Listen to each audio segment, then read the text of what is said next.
എൻ്റെ എല്ലാ പ്രിയപ്പെട്ട കൂട്ടുകാർക്കും നമ്മുടെ പുതിയ വീഡിയോയിലേക്ക് സ്വാഗതം. ഇന്നത്തെ നമ്മുടെ വീഡിയോ വളരെ രുചികരമായിട്ട് തന്നെ തയ്യാറാക്കി കഴിക്കാൻ പറ്റിയ കാറ്ററിംഗ് സ്പെഷ്യൽ തേങ്ങ അരച്ച മീൻകറിയാണ്. ഈ ഒരു മീൻകറി വളരെ ഭംഗിയായിട്ടും നല്ല ടേസ്റ്റോടുകൂടി തന്നെയാണ് നമ്മൾ തയ്യാറാക്കി കാണിക്കുന്നത്. വളരെ രുചികരമാണ്, എല്ലാവർക്കും ഒരുപോലെ തന്നെ ഇഷ്ടപ്പെടും.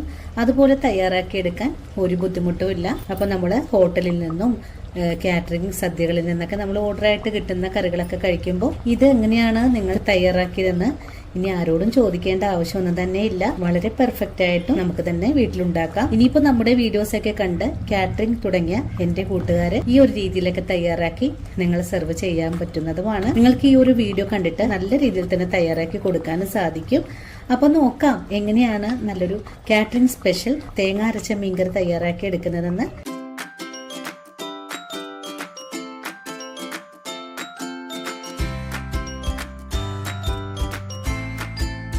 അപ്പോൾ നമുക്ക് മീൻകറി തയ്യാറാക്കാൻ തുടങ്ങാം. ഇതിനായിട്ട് ഞാനിവിടെ ഒരു മീനാണ് കേട്ടോ എടുത്തിട്ടുള്ളത്. തിരുതയാണ് ഞാനിന്ന് എടുത്തിട്ടുള്ളത്. നല്ല ഫ്രഷ് ആയിട്ടുള്ള മീനാണ് കേട്ടോ. ഈ ഒരു രീതിയിലാണ് ഞാനിവിടെ കട്ട് ചെയ്ത് വെച്ചിട്ടുള്ളത്. ഈ ഒരു മീനായിട്ട് ഗ്രേവി തയ്യാറാക്കണം. നമ്മൾ നിത്യവും ചെയ്യുന്ന ഒരു രീതിയിലല്ല കാറ്ററിംഗിന് ഓർഡറൊക്കെ ചെയ്ത് കൊടുക്കുന്ന കറികളാണ്. അതുപോലെ തന്നെ ഹോട്ടലൊക്കെ വിളമ്പുന്ന അതേ ടേസ്റ്റിലുമാണ് കേട്ടോ നമ്മുടെ ഈ ഒരു കറി കിട്ടുന്നത്. ഇനി ഇതിലേക്ക് ഒരു ഗ്രേവി തയ്യാറാക്കണം. അതിനായിട്ട് നമുക്ക് എന്തൊക്കെ ചേരുവകളാണ് ആവശ്യമായിട്ടുള്ളതെന്ന് നോക്കാം. അരമുറി നാളികേരം തിരുമ്മി എടുത്തിട്ടുണ്ട്. അതുപോലെ ഒരു ചെറിയ സവാള മതി. പിന്നെ നമുക്ക് വേണ്ടത് ഒരു 5 വെളുത്തുള്ളി അല്ലി, ഒരു കഷ്ണം ഇഞ്ചിയും. ഇനി നമുക്ക് ഈ വെളുത്തുള്ളിയും ഇഞ്ചിയും ഒന്ന് കട്ട് ചെയ്ത് വെക്കാം. ഇനി നമുക്കൊരു പാൻ അടുപ്പിലേക്ക് വെച്ച് കൊടുക്കാം. പാൻ ഒന്ന് ചൂടായി വരട്ടെ. ഇനി നമുക്ക് ഇത്രയും തന്നെ കൊച്ചുള്ളി ആവശ്യമായിട്ടുണ്ട്. ഒരു 50 ഗ്രാം അളവിൽ കൊച്ചുള്ളിയും ആവശ്യമായിട്ടുണ്ട്. ഇപ്പോൾ നമ്മുടെ പാൻ ഒന്ന് ചൂടായി വന്നിട്ടുണ്ട്. ഇനി നമുക്കിതിലേക്ക് വെളിച്ചെണ്ണ ഒഴിച്ചു കൊടുക്കാം. ഇനി നമുക്ക് ഈ വെളിച്ചെണ്ണയിലേക്ക് ഒരു നുള്ള് ഉലുവ ചേർക്കാം. ഉലുവ പൊട്ടി തുടങ്ങിയിട്ടുണ്ട്. നമുക്കിതിലേക്ക് ഇഞ്ചി വെളുത്തുള്ളി ചേർക്കാം. ഫ്ലെയിം കുറച്ച് വെച്ചിട്ട് ഇഞ്ചിയും വെളുത്തുള്ളിയും ചേർക്കാം. ഒന്ന് ഇളക്കി കൊടുക്കാം. കൂടെ തന്നെ നമ്മൾ കട്ട് ചെയ്ത് വെച്ച സവാള കൂടെ ചേർക്കാം. സവാളയും കൂടി ചേർത്തിട്ട് വീണ്ടും നല്ലതുപോലെ ഒന്ന് വഴറ്റിയെടുക്കാം. സവാള വാടി ഒന്ന് സോഫ്റ്റ് ആയി കിട്ടിയാൽ മതി. ഒന്ന് മുരിഞ്ഞു വരേണ്ടതെന്നോ ആവശ്യമില്ല. ഇപ്പോൾ നമ്മുടെ സവാള ഇതേ ഒരു പാകത്തിലേക്ക് വാടി വന്നിട്ടുണ്ട്. അധികം ഒന്നും മുരിയിച്ചെടുക്കേണ്ട ആവശ്യമൊന്നും തന്നെ ഇല്ല. ഇനി നമുക്ക് ഫ്ലെയിം ഒന്ന് കുറച്ച് വെച്ച് കൊടുക്കാം. ഫ്ലെയിം കുറച്ച് വെച്ച് കൊടുത്തതിന് ശേഷം നമുക്കിതിലേക്ക് ഒരു 1/4 ടീസ്പൂൺ അളവില് മഞ്ഞൾപ്പൊടി ചേർക്കാം. ഒരു സ്പൂൺ അളവില് മുളക് പൊടി കൂടെ ചേർക്കാം. മുളക് പൊടിയൊക്കെ നിങ്ങൾക്ക് കൂടുതൽ ആവശ്യമാണെങ്കിൽ നമുക്ക് ചേർത്ത് കൊടുക്കാം. പക്ഷെ നമ്മൾ തയ്യാറാക്കുന്ന കറി ഓറഞ്ച് കളർ മീൻകറിയാണ് കേട്ടോ. ഹോട്ടലിലൊക്കെ കറിയുടെ കളർ നിങ്ങൾ കണ്ടിട്ടുണ്ടാവുമല്ലോ. ആ ഒരു രീതിയിലാണ് നമ്മളിത് തയ്യാറാക്കുന്നത്. മുളക് പൊടി കൂടി ചേർത്ത് നല്ലവണ്ണം ഒന്ന് മൊരിയിച്ചതിന് ശേഷം നമുക്കിതിലേക്ക് ഒരു നാളികേരം കൂടെ ചേർക്കാം. നാളികേരം കൂടി ചേർത്ത് ഇതുപോലെ ഒന്ന് ഇളക്കി കൊടുത്തതിന് ശേഷം ഫ്ലെയിം ഒന്ന് ഓഫ് ചെയ്ത് കൊടുക്കാം. നമുക്ക് ഈ ഒരു നാളികേരം വറുത്തെടുക്കേണ്ട ആവശ്യമൊന്നും തന്നെ ഇല്ല കേട്ടോ. ചട്ടിയുടെ ചൂടിൽ തന്നെ വെച്ചു കൊടുത്തിട്ട് ഇതുപോലെ ഒന്ന് ചെയ്തെടുത്താൽ മതിയാകും. നല്ലതുപോലെ ഇളക്കി യോജിപ്പിച്ച് കൊടുത്തിട്ടുണ്ട്. ഇനി നമുക്കിതൊന്ന് ചൂടാറി വരാനായിട്ടൊന്ന് വെയിറ്റ് ചെയ്യാം. അരപ്പ് അരച്ചെടുക്കാനായിട്ട് മിക്സിയുടെ ജാറിലേക്ക് മാറ്റിയിട്ടുണ്ട്. ഇപ്പൊ നല്ലപോലെ ചൂടാറിയതിനു ശേഷമാണ് കേട്ടോ ഞാനിതുപോലെ മാറ്റിയിട്ടുള്ളത്. വഴറ്റിയെടുത്തിട്ടുള്ള പാനില് 1 കപ്പ് വെള്ളം ഒഴിച്ചിട്ട് നല്ല വെണ്ണ പോലെ ഒന്ന് അരച്ചെടുത്തിട്ട് വരാം. കറി തയ്യാറാക്കാനുള്ള മൺചട്ടി അടുപ്പിലേക്ക് വെച്ചിട്ടുണ്ട്. ചട്ടി ചൂടായി വരുമ്പോൾ നമുക്ക് വെളിച്ചെണ്ണ ഒഴിച്ചു കൊടുക്കാം. നമ്മൾ നേരത്തെ കാണിച്ച കൊച്ചുള്ളി കട്ട് ചെയ്തത് ചേർക്കാം. ഇനി നമുക്ക് ഇത് നല്ലതുപോലെ ഒന്ന് വഴറ്റിയെടുക്കാം. കൂടെ തന്നെ നമുക്ക് കുറച്ച് കറിവേപ്പിലയും കൂടെ ചേർക്കാം. കറിവേപ്പിലയും കൂടി ചേർത്തിട്ട് നല്ലതുപോലെ ഒന്നുകൂടെ വഴറ്റിയെടുക്കാം. ഇനി നമുക്ക് ഫുൾ ഫ്ലെയിം വെച്ച് കൊടുത്തിട്ട് വീണ്ടും വഴറ്റിയെടുക്കാം.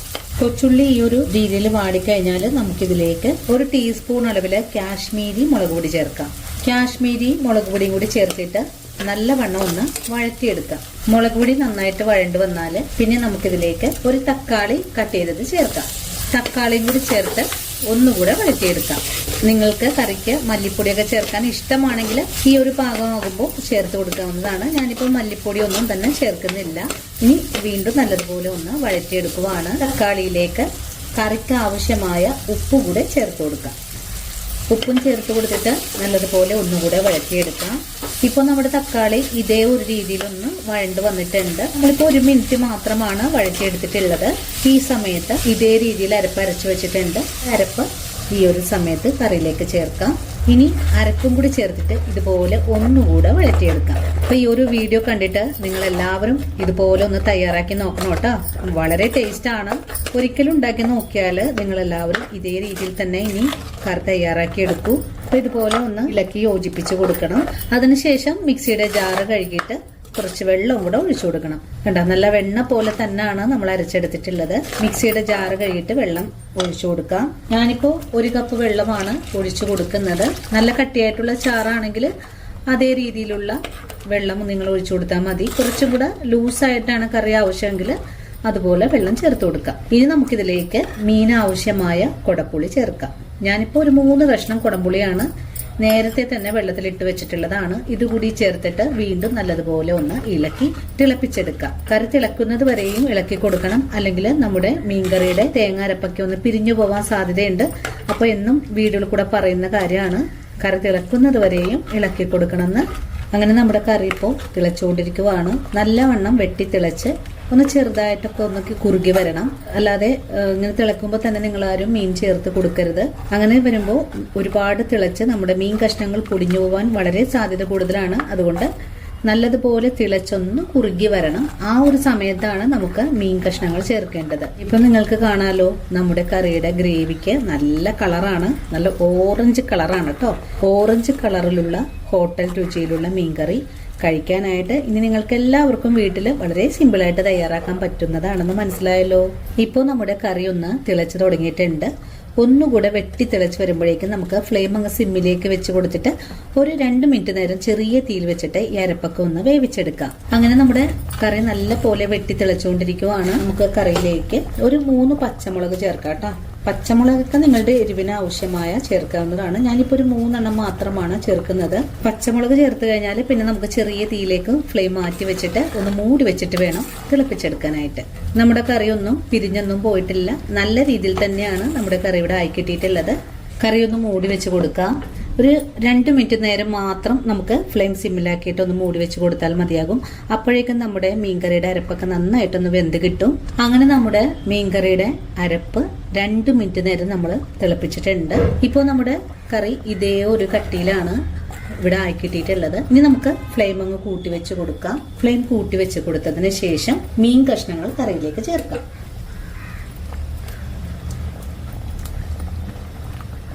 മീൻ കഷ്ണങ്ങൾ ചേർത്ത് കൊടുത്തിട്ടുണ്ട്.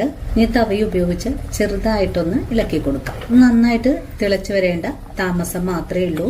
അത് കഴിയുമ്പോൾ നമുക്ക് വീണ്ടും ഫ്ലെയിം സിമ്മിൽ വെച്ച് കൊടുക്കാം. ഫ്ലെയിം സിമ്മിലേക്ക് വെച്ച് കഴിഞ്ഞാൽ വീണ്ടും നമുക്ക് ഒരു 2 മിനിറ്റ് നേരവും കൂടെ മൂടി വെച്ച് വേവിച്ചെടുക്കാം. അങ്ങനെ നമ്മുടെ കറി ഇപ്പോൾ ഞാൻ മൂടി വെച്ചിട്ട് ഒരു 2 മിനിറ്റ് ആയിട്ടുണ്ട് കേട്ടോ. നമുക്കൊന്ന് തുറന്ന് നോക്കാം. മൺചട്ടി ആയതുകൊണ്ട് കറി അടിയിൽ പിടിക്കാൻ സാധ്യത വളരെ കൂടുതലാണ് കേട്ടോ. അപ്പോൾ നമുക്ക് ചട്ടി ഒന്ന് പിടിച്ച് ചുറ്റിച്ചൂടെ കൊടുക്കാം. ഇനി അധികമൊന്നും മീൻ കഷ്ണങ്ങൾ വേവിച്ചെടുക്കേണ്ട ആവശ്യമൊന്നും തന്നെ ഇല്ല. ഇനി ഒരു 2 മിനിറ്റ് നേരം കൂടെ നമുക്കൊന്ന് ചെറിയ തീയിൽ തന്നെ വെച്ച് ഒന്നുകൂടെ മൂടി വെച്ച് വേവിച്ചെടുക്കാം. അല്ലെങ്കിൽ നമ്മുടെ കഷ്ണങ്ങൾ പെട്ടെന്ന് വെന്ത് പൊട്ടിപ്പോവാനൊക്കെ സാധ്യതയുണ്ട് കേട്ടോ. അപ്പോൾ നമ്മുടെ കഷ്ണങ്ങൾ അധികം ഒന്നും വെന്തുടഞ്ഞിട്ടില്ല. നല്ല രീതിയിൽ തന്നെയാണ് നമുക്കിവിടെ ആയി കിട്ടിയിട്ടുള്ളത്. മീൻ കഷ്ണങ്ങളിൽ മുട്ടാതെ വേണം നമുക്കൊന്ന് ഇളക്കി കൊടുക്കാനായിട്ട്. ചെറിയ തീയിൽ വെച്ചതിന് ഒരു 2 മിനിറ്റും കൂടെ ഒന്ന് മൂടി വെച്ച് വേവിക്കുവാണ്. അതിനുശേഷം നമുക്ക് ഫ്ലെയിം അങ്ങ് ഓഫ് ചെയ്ത് കൊടുക്കാം. അങ്ങനെ നമ്മുടെ കറി ഇപ്പോൾ ചെറിയ തീയിൽ വെച്ച് 2 മിനിറ്റ് നേരവും കൂടെ വേവിച്ചിട്ടുണ്ട്. ഇപ്പോൾ നമ്മുടെ കറി ഇതേ ഒരു ഭാഗത്തിലാണ് ആയി കിട്ടിയിട്ടുള്ളത്. ഒന്നുകൂടെ ചട്ടി പിടിച്ച് കുളിക്കിയതിന് ശേഷം നമുക്ക് ഫ്ലെയിം അങ്ങ് ഓഫ് ചെയ്ത് കൊടുക്കാം. എണ്ണയെല്ലാം നന്നായിട്ട് തിളഞ്ഞ് തുടങ്ങിയിട്ടുണ്ട്. അതുപോലെ മീൻ കഷ്ണങ്ങളൊന്നും ഒരു തരി പോലും പൊടിഞ്ഞൊന്നും പോയിട്ടില്ല.